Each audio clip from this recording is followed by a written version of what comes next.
यो नित्यमच्युतपदाम्बुजयुग्मरुक्मव्यामोहतस्तदितराणि तृणाय मेने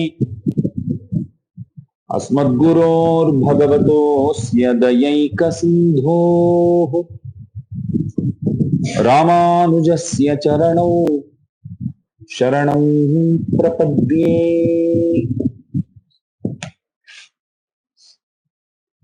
आज श्री भाष्यकार भगवत रामानुजाचार्य स्वामी जी महाराज का अवतार महोत्सव दिन है। आज से 1008 साल पूर्व इसी मेषमास के आर्द्रा नक्षत्र के दिन आपका अवतार हुआ।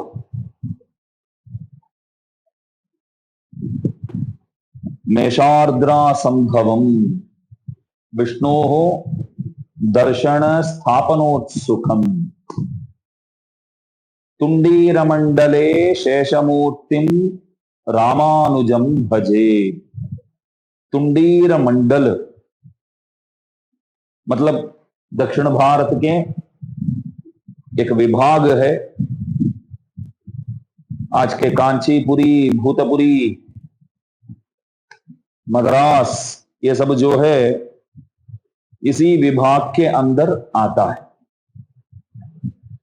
उस तुंडीर मंडल में आप श्री का अवतार भूतपुरी नामक गांव में हुआ। आप सबको पता है कि हम सब जो है भगवान के ही संपत्ति है। आत्मा जो है वो भगवान का ही है। इसलिए आत्मा को अपनाने के लिए प्रभु नित्य निरंतर प्रयत्न करते रहते। प्रॉपर्टी उनकी है तो प्राप्त करने के लिए प्रयत्न जो है वे ही करेंगे। सबसे पहले उन्होंने शरीर प्रदान किया, आत्मा को शरीर दिया। शरीरमाध्यम खलु धर्म साधनम विचित्रा देह संपत्ति ही ईश्वराय निवेदितुम। यह देह संपत्ति कहा जाता है। शरीर जो है सबसे बड़ा संपत्ति है, तो हम सबको पता है। शरीर सही है तभी सब कुछ संभव है। ये शरीर प्रभु ने दिया, शरीर को लेकर हम भजन करें, शरीर द्वारा हम प्रभु के प्रति जाए। उसके बाद प्रभु ने शास्त्र प्रदान किया, क्योंकि शरीर देने के बावजूद भी लोग भगवान के पास नहीं जाने लगे। लोगों को बहुत बड़ा अच्छा लगा शरीर देख करके, तो सांसारिक विषयों में इस जाल में फंसकर प्रभु से दूर ही रहे सबके सब। तो ठाकुर जी को लगा विवेकता की कमी है, क्या सही है क्या गलत है ये लोग जानते नहीं है। शरीर तो हमने दिया है, परंतु क्या सही क्या गलत मालूम होवे तभी वो सही ढंग से रह पाएगा ना। यूं विचार करके शास्त्र प्रदान किए, शास्त्र दिए प्रभु, और हमसे बोले भैया शास्त्र को पढ़ लो, तद अनुसार चलो। हमने बोला शास्त्र में तो बहुत बड़ी बड़ी बात आपने कहा है, हमको नहीं लगता है कि शास्त्रों के हिसाब से जीना चलना संभव है। तो भगवान बोले मैं स्वयं अवतार करके दिखाता हूं कि शास्त्रों के हिसाब से चलना जीना संभव ही है करके अनेक अवतार किए। अवतार तो किए मगर उनकी बातों को मानने वाले बहुत कम लोग ही मिले। तो अवतार करते करते प्रभु थक गए, बोले कि इन लोगों को सुधारना काम है, बहुत कठिन तो लग रहा है। पर कुछ ना कुछ तो करना ही पड़ेगा करके आलवारों को उन्होंने भेजा।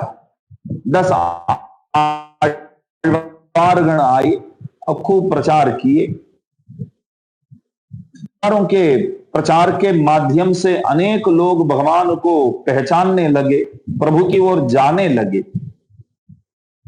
और आलवारों ने जो चतुस्सहस्र गीति नामक 4000 दिव्य प्रबंध जो है वो प्रदान किए हैं, उन ग्रंथों की अभिवृद्धि के लिए, उन ग्रंथों के प्रचार के लिए आचार्यों को भगवान ने भेजा। आज से 1200 साल पहले सबसे पहले नाथमुनि स्वामी जी महाराज पधारे। नाथमुनि स्वामी जी महाराज के शिष्य हुए श्री पुंडरीकाक्ष स्वामी जी महाराज। मैंने उस दिन भी बताया था, नाथमुनि स्वामी जी महाराज कुरुकापुरी क्षेत्र जाकर के षटकोपसूरी के अवतार स्थल, षटकोप स्वामी जी महाराज के अवतार स्थल जाकर के उनके प्रति, उनके ऊपर उनके प्रिय शिष्य मधुर कवि स्वामी जी द्वारा जो गाया गया है कण्णिनुन शिरुत्तांबु नामक एक छोटी सी प्रबंध है, उस ग्रंथ को 12,000 बार अनुसंधान करने लगे। कौन? नाथमुनि स्वामी जी महाराज। तो 12,000 बार एक ही जगह में बैठ करके आप अनुसंधान किए तो सामने षटकोपसूरी प्रकट हुई। आकर के उससे पूछा, क्या चाहिए आपको? नाथमुनि जी बोले, हमें सहस्र गीति चाहिए। आपने जो गाया है भगवान के बारे में, उन पद्यों की खोज में तो मैं आया हूं, मेरे को सहस्र गीति चाहिए। तब षटकोपसूरी बोले, सहस्र गीति तो अवश्य प्रदान करने वाला हूं, साथ साथ बोनस भी देने वाला हूं। अन्य आलवारों के द्वारा गाया गया 3000 पाशुर, 3000 पद्य भी है, वो भी मैं आपको प्रदान करने वाला हूं। तो ध्यान में रखिए, षटकोपसूरी का अवतार बहुत पहले हुआ था। आज से 5000 साल पहले षटकोपसूरी का अवतार हुआ। आज से 1200 साल पहले नाथमुनि जी का अवतार हुआ। लेकिन हमारे संप्रदाय में नाथमुनि जी के आचार्य तरीके कौन माने जाते हैं? षटकोपसूरी माने जाते। ये कैसे संभव है? क्योंकि षटकोपसूरी का अवतार 5000 साल पहले हुआ। नाथमुनि जी आज से 1200 साल पहले के थे, लेकिन योग द्वारा उन्होंने साक्षात्कार किया। उन्होंने षटकोपसूरी को ध्यान करते हुए उनसे निवेदन किया कि आप मेरे सामने आइए करके उन्होंने प्रार्थना किया। षटकोपसूरी आए भी सही और नाथमुनि जी को अपने शिष्य तरीके उन्होंने स्वीकार भी किया और उन्हें 4000 प्रबंध प्रदान किया। तो नाथमुनि जी ने क्या किया? अपने प्रिय बांजे, 2 लोग थे, एक मेलयहत्ताळवान और दूसरे जो है किळयहत्ताळवान नामक 2 बांजे थे उनके। मामा जी के बहुत प्रिय थे। तो नाथमुनि जी से उन लोगों ने निवेदन किया, देखिए ये चतुस्सहस्र गीति आपको जो प्राप्त हुआ है, ये पूरे भारतवर्ष में प्रचार करना है। ये प्रचार करने के जो उत्तम कार्य में हम अपने आप को लगाना चाहते हैं, आप कृपया हमें उपयोग कीजिए। नाथमुनि जी को लगा जैसे कि वाल्मीकि भगवान रामायण ग्रंथ निर्माण करने के बाद विचार करते थे इस ग्रंथ का प्रचार कैसे किया जाए। तब उनके सामने 2 लड़के आए, राम के ही प्रिय पुत्र, एक लव, प्रिय पुत्रों आए थे, एक लव और एक कुश। तो लवकुश को लेकर के रामायण का प्रचार जिस तरह वाल्मीकि भगवान ने किया, ठीक उसी प्रकार नाथमुनि स्वामी जी महाराज योग द्वारा षटकोपसूरी को साक्षात्कार करके उनके द्वारा प्राप्त हुआ 4000 प्रबंध का प्रचार जो है, जो 2 लड़के इनको मिले हैं बांजे के रूप में, मेलयहत्ताழ்वान कीळयहत्ताழ்वान, इन दोनों को प्रबंधों का अध्ययन करा के प्रचार करने के लिए भेजे। और नाथमुनि जी के और भी अनेक शिष्य हुए। इनमें प्रधान माने जाते हैं श्री पुंडरीकाक्षाचार्य स्वामी जी महाराज। एक बात ध्यान देने योग्य है, षटकोप ने सिर्फ 4000 पद्य ही, 4000 पाशुर ही प्रदान नहीं किया, साथ साथ उन्होंने एक दिव्य मंगल विग्रह भी प्रदान किया था नाथमुनि जी को। एक दिव्य मंगल विग्रह माने एक अर्चा मूर्ति, पूजा करने सुयोग्य एक मूर्ति, वो भी नाथमुनि जी को षटकोप सूरी ने प्रदान किया। नाथमुनि जी ने वो ध्यान से दर्शन किया उस मूर्ति को। वो हाथ जोड़ता हुआ, हाथ में त्रिदंड धारण करता हुआ और शिखा सहित काशाय वस्त्र, भगवा रंग के जो कपड़े हैं वो पहनते हुए, त्रिदंड धारण करते हुए और शिखा के साथ दर्शन देते हुए एक दिव्य मंगल विग्रह जो है वो षटकोप सूरी द्वारा नाथमुनि जी को प्रदान किया गया। नाथमुनि जी षटकोप सूरी स्वामी जी से निवेदन करने लगे, ये जो आपने मेरे को दिया है दिव्य मंगल विग्रह, ये महात्मा कौन है? हमको पता है ये आप नहीं है, क्योंकि आप सन्यासी के रूप में दर्शन नहीं दे रहे हैं और आप ज्यादातर इस तरह दर्शन देते हैं। षटकोप सूरी जो है ज्यादातर दर्शन यूं देते हैं जैसे कि उपदेश कर रहे। और हमारे कांची में देखिए, अपने आप को उपदेश देते हुए दर्शन देते। षटकोप सूरी बोले औरों को उपदेश देने से पहले खुद को उपदेश देना बहुत जरूरी है। पहले मेरे मन मान ले, बाद में मैं लोगों से कहूं कि इस बात को मान लो, तो अपने आप को उपदेश देते हुए मुद्रा में कांची में षटकोप सूरी दर्शन देते हैं। तुयरर सुडरडी तुड़धड़ यन मनने, मेरे मन आप नित्य निरंतर भगवान के दिव्य चरणों का ही स्मरण कर, उसी का पूजन कर, इस तरह अपने मन को ही आप उपदेश दे रहे हैं। तो षटकोप सूरी ज्यादातर, कांची को छोड़ दो, अन्य कहीं भी जाकर के दर्शन करो, कैसे दर्शन देते हैं? चिन्ह मुद्रा, जो उपदेश मुद्रा में ही दर्शन देते हैं। और हाथ में त्रिदंड धारण नहीं करते हैं क्योंकि वे सन्यासी नहीं थे, ग्रस्त भी नहीं थे, ब्रह्मचर्यावस्था जो है उसी में रहे वे। तो नाथमुनि जी को लगा कि ये षटकोप सूरी तो नहीं है और कोई है, लेकिन ये महात्मा कौन है? तो उनसे जब पूछा था तब षटकोप सूरी बोले, आपको जो मैंने दिव्य मंगल विग्रह प्रदान किया हूं वे भविष्यदाचार्य है। भविष्यदाचार्य का मतलब हुआ फ्यूचर में अवतार करने वाले आचार्य, जिनका अवतार अभी तक नहीं हुआ है, आगे जिनका होने वाला है। तो षटकोप सूरी बोले इस महात्मा का अवतार होने के बाद धर्म का प्रचार और धाम धूम से होगा। यूं कहकर दिव्य मंगल विग्रह नाथमुनि जी को प्रदान किया।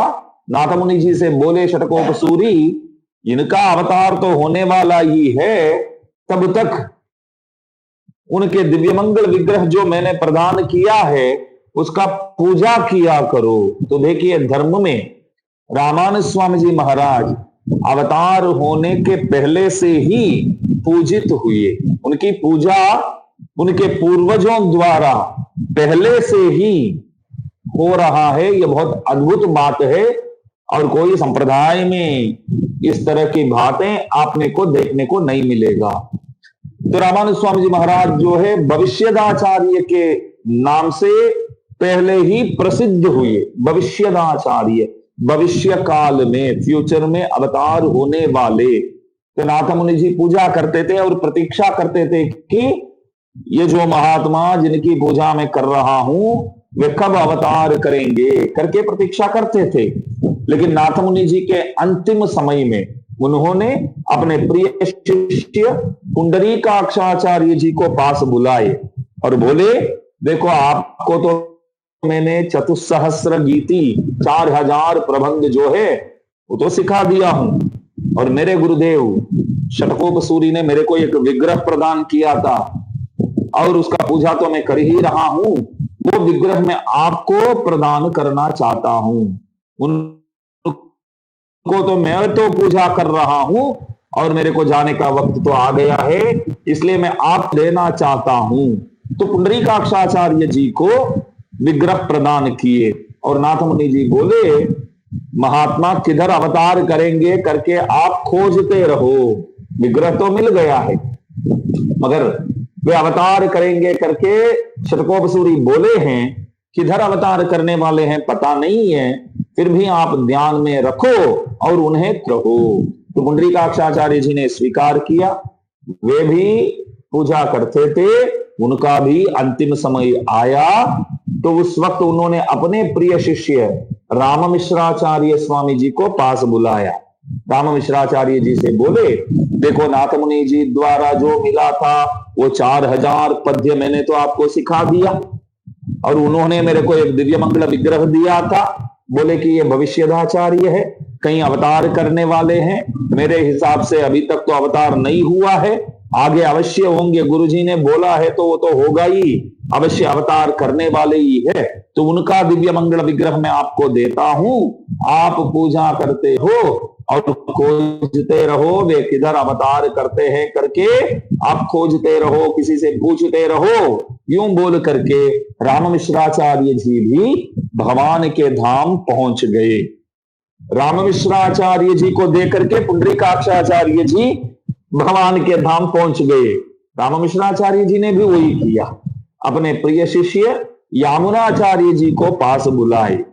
आलवंदार नाम से जो सुप्रसिद्ध जाने जाते हैं, ऐसे यामुनाचार्य जी को पास बुलाए और बोले कि आप श्री के दादाजी नाथ मुनि जी के प्रिय पुत्र ईश्वर मुनि जी के प्रिय पुत्र यामुनाचार्य स्वामी जी महाराज आलवंदार जी जो है नाथ मुनि जी के प्रिय पुत्र है, लेकिन शिष्य किनके हुए?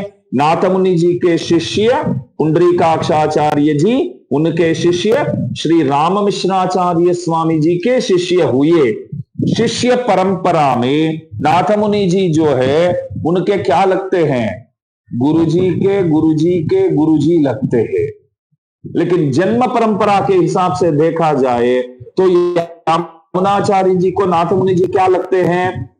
पितामहं नाथ मुनिं विलोक्य, पितामह लगते हैं, पिताजी के पिताजी लगते हैं। ज्ञान परंपरा में देखा जाए तो मेरे गुरुजी के है नाथ मुनि जी।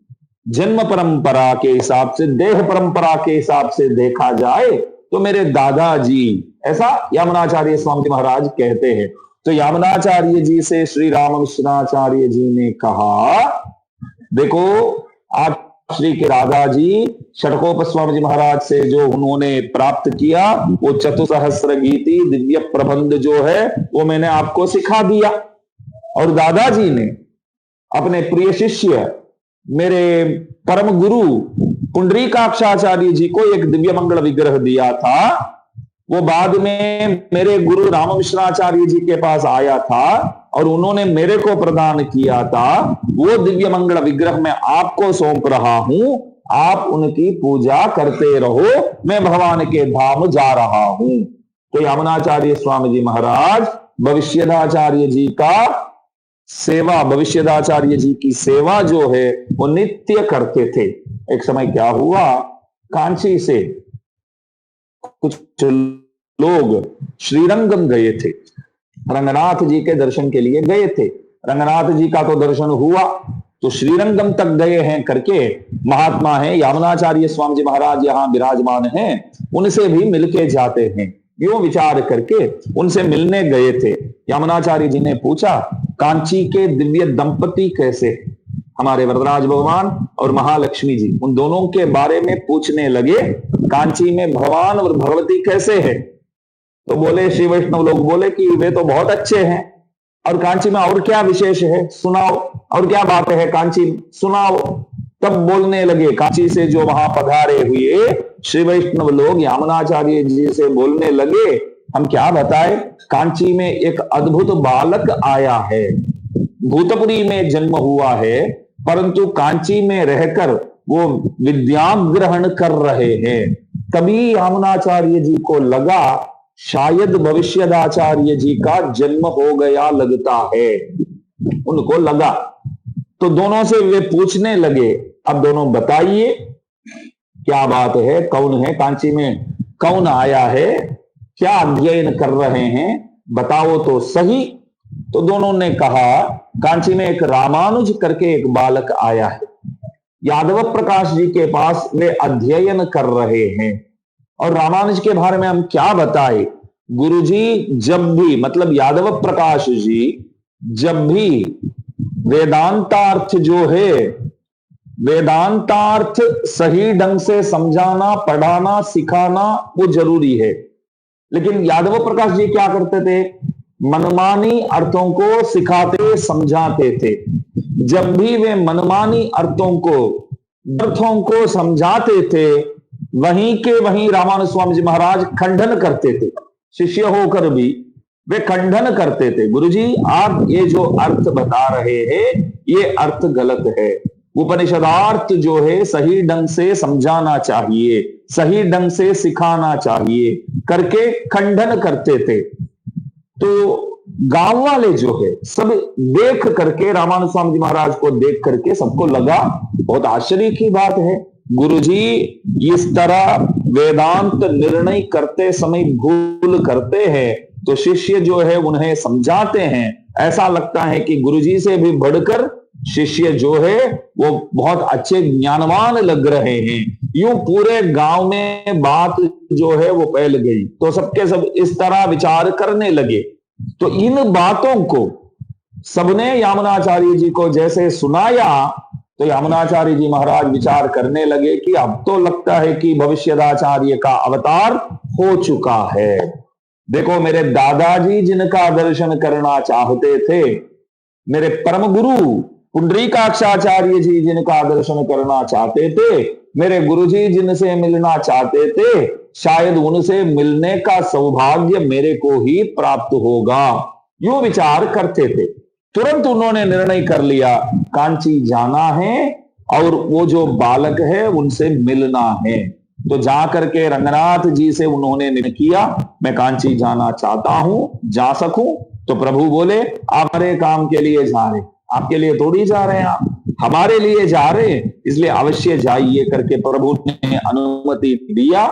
यामुनाचार्य स्वामी जी महाराज सीधा कांची आए, अपने प्रिय शिष्य कांचीपूर्ण स्वामी जी महाराज से मिले। कांचीपूर्ण स्वामी जी जो है रामानुज स्वामी जी महाराज के प्रिय सखा भी माने जाते हैं और गुरु के सदृश भी माने जाते हैं। श्रीमत् कांची मुनिम वंदे कमलापति नंदनम वरदांघ्री सदासंग रसायन परायणम देवराज दयापात्रम श्रीकांची पूर्णमुत्तमम रामानुज मुनेर्मान्यम वंदेहम सज्जनाश्रयम। मद्रास के पास पूंदमल्ली करके एक गांव है, आज भी है पूंदमल्ली, पूंदमल्ली बोलते हैं। कोई बोलते हैं कि गांव का नाम था पूविरंदवल्ली, पुष्प में जो भरती है महालक्ष्मी इसका मतलब हुआ, तो गांव का नाम ही पूविरंदवल्ली, आजकल पूंदमल्ली बोलते हैं। और अंग्रेज आकर के पूनामल्ली बना दिया उसको, आजकल पूनामल्ली बोलते हैं। तो पूंदमल्ली सुप्रसिद्ध रूप से पूंदमल्ली बोलते हैं। तो वहां उनका अवतार हुआ, कांचीपूर्ण स्वामी जी महाराज का अवतार स्थल जो है आज भी मद्रास में भव्य दिव्य मंदिर है उनका, वहां उनका अवतार हुआ था। और वहां से वे कांची आकर के प्रभु वरदराज की सेवा करते थे और हाथ पंखा लेकर वे घूमते थे, भगवान को हवा डालते थे। पहले किधर गए मालूम है, श्रीरंगम गए थे। श्रीरंगम जाकर के रंगनाथ भगवान से निवेदन किया, हाथ पंखा लेकर आया हूं, सेवा करना चाहता हूं, प्रभु सेवा स्वीकार करो। तो रंगनाथ जी क्या बोले मालूम है, मेरे दोनों तरफ कावेरी नदी बहती है, उभय कावेरी मध्य में विराजमान है रंगनाथ भगवान, दोनों तरफ कावेरी बहती है। वैसे तो यहां तो बहुत ठंडक है, इसलिए मेरे को हवा की जरूरत नहीं है, आप और कहीं जाकर के सेवा करो। तो सीधा तिरुपति गए। तिरुपति में भगवान बालाजी बोले, मैं तो पहाड़ के ऊपर खड़ा हूं, यहां पहले से बहुत ठंडी है, आप भी हवा डालेंगे करके हाथ पंखा लेकर के आएंगे तो मैं परेशान हो जाऊंगा। एक काम करो, क्योंकि कांचीपूर्ण स्वामी जी ने पूछा, देखो भाई पहले श्रीरंगम गया था, वहां भी भगवान ने इनकार कर लिया, मना कर लिया, यहां आया तो आप भी मना कर रहे हैं, तो हाथ पंखा लेकर तो आया हूं, सेवा करना तो चाहता हूं, आप इस तरह मना करेंगे तो मैं किधर जाऊं। तब बालाजी भगवान हंसते हुए बोले, इतना दूर तो आने की जरूरत ही नहीं थी आपको, पास में ही कांचीपुरम है, आप जहां अवतार किए हैं वहां से बहुत नजदीक है। कांचीपुरम के भगवान वरदराज जो है वे अग्नि से प्रकट हुए, यज्ञ कुंड जो है, हवन कुंड जो है उसमें से निकले। ब्रह्मा जी ने हवन किया तो उस हवन कुंड से ही प्रभु बाहर निकले। तो प्रभु पहले से बहुत परेशान तो है, क्यों, हवन कुंड से निकले हैं ना, तो इसलिए ताप में तो प्रभु फंसे हुए हैं। तो आप जाएंगे, हाथ पंखा लेकर जाएंगे तो भगवान प्रसन्न हो जाएंगे। तो कांचीपूर्ण स्वामी जी महाराज सीधा जैसे कांचीपुरम आए ना, बाकी दोनों जगह पर सेवा करूंगा करके बोलने के बावजूद भी वहां के भगवानों ने मना कर दिया। यहां जैसे हाथ पंखा लेकर वो सामने गए तो प्रभु वरदराज बोलने लगे कि आइए, जल्दी आइए, पास में खड़े हो करके आप सेवा कीजिए। तो कांचीपूर्ण स्वामी जी को लगा कि पहले ही इधर ही आना था, हम तो इधर उधर भटक रहे थे, तो अच्छा हुआ इधर आ गए। प्रभु मैं तो हवा तो डालूंगा अवश्य, लेकिन आप जैसे अभी मुझसे बात किया ना, इस तरह हमेशा बात करते रहो, मेरे को वो थकावट ना लगे, मैं सेवा करता रहूं, आप मुझसे बातें करते रहे। भगवान बोले बस आप ही से ही मैं बात करूंगा और किसी से नहीं करूंगा। आज तक रिकॉर्ड है, कांची के वरदराज भगवान अपने मुखारविंद से किसी से सीधा सामने बात किया हो तो वो भाग्य आचार्य कांचीपूर्ण स्वामी जी को ही मिला है। क्योंकि रामानुज स्वामी जी महाराज भी प्रभु से कुछ जानना चाहते थे तो निवेदन किससे करते थे, कांचीपूर्ण स्वामी जी से करते थे।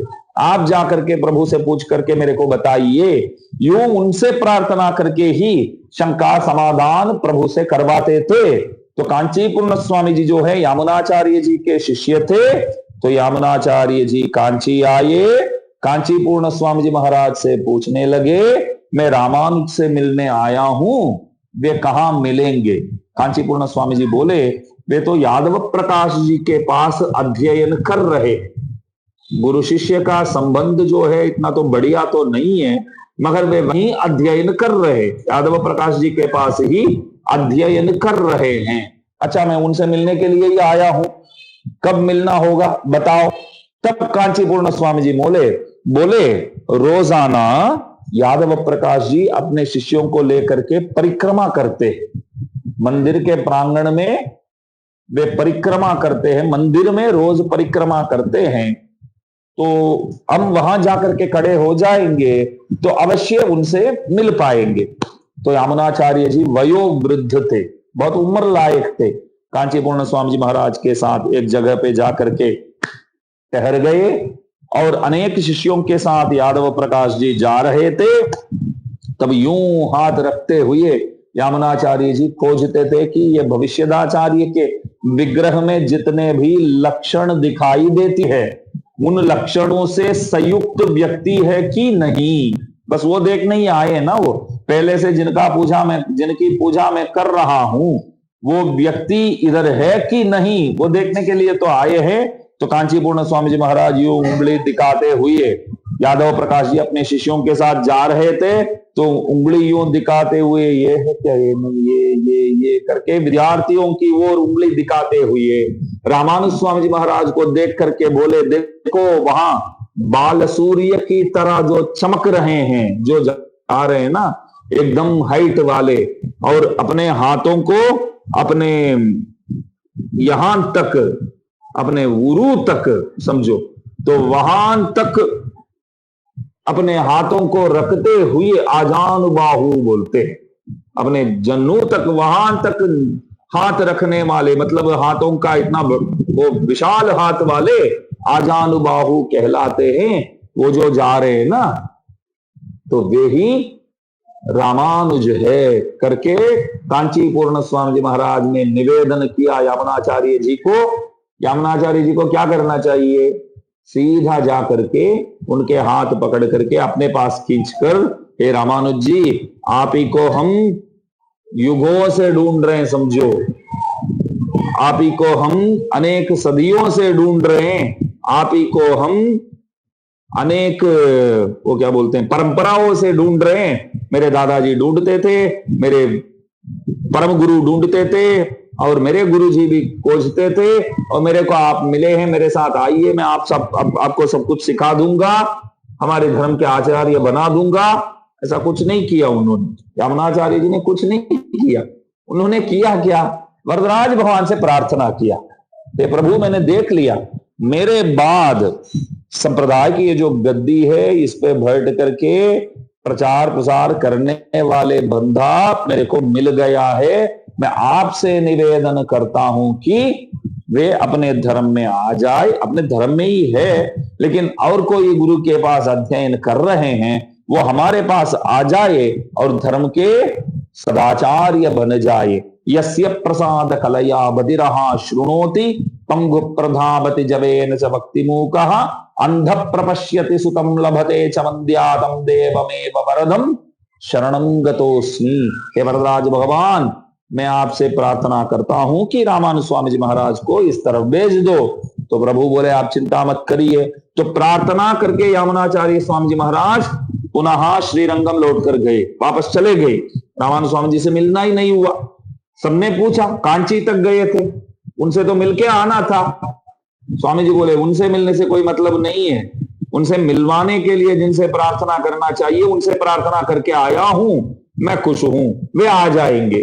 तो जैसे उन्होंने विश्वास किया, वैसे ही रामानुज स्वामी जी महाराज बाद में अपने धर्म में आए। यामुनाचार्य जी के प्रिय शिष्य तो नहीं हो पाए, मतलब प्रिय शिष्य तो है ही, मगर साक्षात उनके दर्शन करके उनके शिष्य होने का भाग्य रामानुज स्वामी जी महाराज को प्राप्त नहीं हुआ। उनके प्रिय शिष्य महापूर्ण स्वामी जी महाराज के शिष्य हुए। बाद में संन्यास आश्रम उन्होंने स्वीकार किया, यतिराज करके दिव्य नाम वरदराज भगवान द्वारा प्राप्त किया। फिर श्रीरंगम गए, फिर कहां नहीं, श्रीरंगम जाकर के प्रचार किया। फिर श्रीरंगम करिशैल मंजन तार्क्ष्याद्रि सिंहाचलौ श्रीकूर्मं पुरुषोत्तमं च बदरी नारायणं नैमिषं श्रीमद्वारवती प्रयाग मथुरायोध्या गया शालग्राम गिरिं निषेव्य रमते रामानुजोयम मुनि। कश्मीर से लेकर के कन्याकुमारी तक रामानुज स्वामी जी महाराज सब जगह गए। यहाँ द्वारकाधीश का दर्शन उन्होंने, पुरी में जगन्नाथ जी का दर्शन किया, ऊपर बद्री विशाल और शालग्राम क्षेत्र तक जाकर के नेपाल में मुक्ति नारायण का दर्शन किया, और दक्षिण में तो सब जगह जाकर के उन्होंने अनेक सेवा भी किया है। तो ऐसे रामानुजाचार्य स्वामी जी महाराज अवतार करके उपनिषदार्थों को, सदर्थों को सब जगह उपदेश करने लगे। तो वेदांतों की रक्षा जो है वो रामानुज स्वामी जी महाराज ने ही किया है। इसलिए तो कहते हैं आप जो है श्री भाष्यकार है। उन्होंने ब्रह्मसूत्र के लिए श्री भाष्यम नाम के ग्रंथ लिखा। वो जमाने में ऐसा होता था, कोई विद्वान कोई ग्रंथ लिखे तो कश्मीर ले जा करके वहां शारदा पीठ करके एक स्थान था पहले, तो वहां अनेक विद्वान लोग मौजूद थे। उन विद्वानों के समक्ष उस पुस्तक को रखना होता था। वे लोग विमर्श करेंगे, पढ़ेंगे, देखेंगे, विमर्श करेंगे, फिर वे लोग सबको बोलेंगे कि यह ग्रंथ पढ़ने योग्य है कि नहीं। ऐसा एक प्रथा वो जमाने में चलता था। तो सबने रामानुज स्वामी जी से कहा, आप भी श्रीभाष्य, तब तो श्रीभाष्य नाम नहीं था ग्रंथ का, रामानुज भाष्य, रामानुज स्वामी जी का कमेंट्री, ब्रह्मसूत्र के लिए कमेंट्री। तो सबने बोला कि आप भी ले जाकर के वहां सबके सामने रखिए। स्वामी जी बोले, क्या जरूरत है, तो भगवान ने साइन कर दिया तो बहुत हो गया, और लोग माने या ना माने मेरे को क्या होने वाला है। देखो, आप लोगों के कल्याण के लिए मैं कुछ करता हूं, यदि आप लोग उसका लाभ उठाते हैं तो लाभ आपका होगा, नहीं उठाते हैं तो नष्ट भी आपका ही होगा। रामानुज स्वामी जी वही बोले, आपके लिए ये कर रहा हूं, तो आपको अच्छा लगे तो बहुत हो गया। नहीं नहीं स्वामी जी, जाना तो चाहिए वहां। तो स्वामी जी बोले जाऊंगा, लेकिन उन विद्वानों के समक्ष पुस्तक को नहीं रखने वाला हूं। वहां शारदा देवी भी बैठी है ना, विराजती है ना। हाँ, शारदा देवी की एक भव्य मूर्ति है वहां, ठीक है, उनको ही दे दूंगा, वे ही विमर्श कर ले। तो सीधा लेकर गए, ग्रंथ को लेकर गए शारदा पीठ में, सरस्वती जी को जैसे दिया तो सरस्वती जी वहां प्रकट हुए। प्रकट होकर के हाथ में पुस्तक लिया और माथा ऊपर उस ग्रंथ को रख करके रामानुज स्वामी जी से बोलने लगी। सरस्वती जी बोलने लगी, भाष्य बोलने योग्य ग्रंथ जो है वो यही है। बहुत लोगों ने भाष्य लिखा है, लेकिन ब्रह्मसूत्र के भाष्य कहलाने योग्य कोई ग्रंथ है तो आपके द्वारा निर्माण ये जो ग्रंथ है वही भाष्य कहलाने योग्य है। मैं एक अद्भुत नाम देती हूं, आज से ये जो ग्रंथ है श्री भाष्य करके सुप्रसिद्ध रूप से जाना जाएगा। श्री भाष्य करके नाम सरस्वती जी ने दिया और रामानुज स्वामी जी महाराज को एक अद्भुत नाम प्रदान किया। आज से आप श्री भाष्यकार करके सुप्रसिद्ध रूप से पहचाने जाएंगे। तो श्री भाष्यकार करके नाम दिया, किसने दिया? सरस्वती जी ने दिया। आपने ऐसा किया ना तो मेरे को लगा स्कूल में बच्चे करते ना, एक प्रश्न पूछना है, ऐसा लगा कुछ पूछना चाहती है आप। तो देखिए, श्री भाष्यकार करके नाम दिया सरस्वती जी ने और उनके दिव्य ग्रंथ ब्रह्मसूत्र के व्याख्यान जो है उस ग्रंथ को श्री भाष्य करके नाम दिया। तो वहां के विद्वान लोग सब चौंक गए, सब बोले कि देखो सीधा आइए, सरस्वती जी को पुस्तक दिए और सरस्वती जी वखाण करने लगी। दाक्षिण्य रम्या गिरिशस्य मूर्ति ही देवी सरोचन धर्मपत्नी व्यासादयोपि व्यपदेश्य वाचः स्फुरन्ति सर्वे तवक्तिलेशैः। हयग्रीव स्तोत्र में वेदांत देशिक स्वामी जी महाराज गाते हैं, सरस्वती जी विद्या तो प्रदान करती है। कैसे विद्या प्रदान करती है? हयग्रीव भगवान सरस्वती जी पर कृपा करते हैं और सरस्वती जी बच्चों पर कृपा करती है। बच्चों पर कृपा करने से पहले सरस्वती जी को हयग्रीव भगवान से कृपा प्राप्त करना होता है। तो सरस्वती जी बोले, देखो भाई, हम सब तो हयग्रीव के कृपा से ही एजुकेशन मिनिस्टर हुए हैं। एजुकेशन मिनिस्टर जो है उनकी कृपा से हुए हैं। हयग्रीव मूर्ति भी सरस्वती जी ने रामानुज स्वामी जी महाराज को प्रदान किया। वो बोलते हैं ना, भाषा दत्त हयग्रीवाय नमः, ऐसा कुछ है उनके अष्टोत्तर शत नामावली में आता है। भाषा दत्त सरस्वती जी ने एक हयग्रीव मूर्ति रामानुज स्वामी जी महाराज को प्रदान किया था। तो ये सब गिफ्ट्स लेकर के स्वामी जी महाराज वापस लौट कर आए। तो आसे तो हिमवंत श्री वैष्णव धर्म का प्रचार करने वाले रामानुजाचार्य स्वामी जी महाराज का अवतार महोत्सव दिन के शुभ अवसर पर आप सबसे मिलकर के उनके बारे में थोड़ा चर्चा करने का, सत्संग करने का सौभाग्य दास को प्राप्त हुआ है। दास अपने आप को भाग्यशाली मानता है, समझता है कि इस धर्म में जन्म लिया हूं और आप सब भी भाग्यशाली है कि इस धर्म के अनुयायी है। आप सब उनके कृपा पात्र है। चलो आज के दिन हम सब उनको स्मरण करें, उनको याद करें और उनकी कृपा से प्रभु कृपा को नित्य निरंतर हम प्राप्त करते रहे। सबको जय श्री नारायण। बोल श्री रामानुजाचार्य स्वामी जी महाराज की।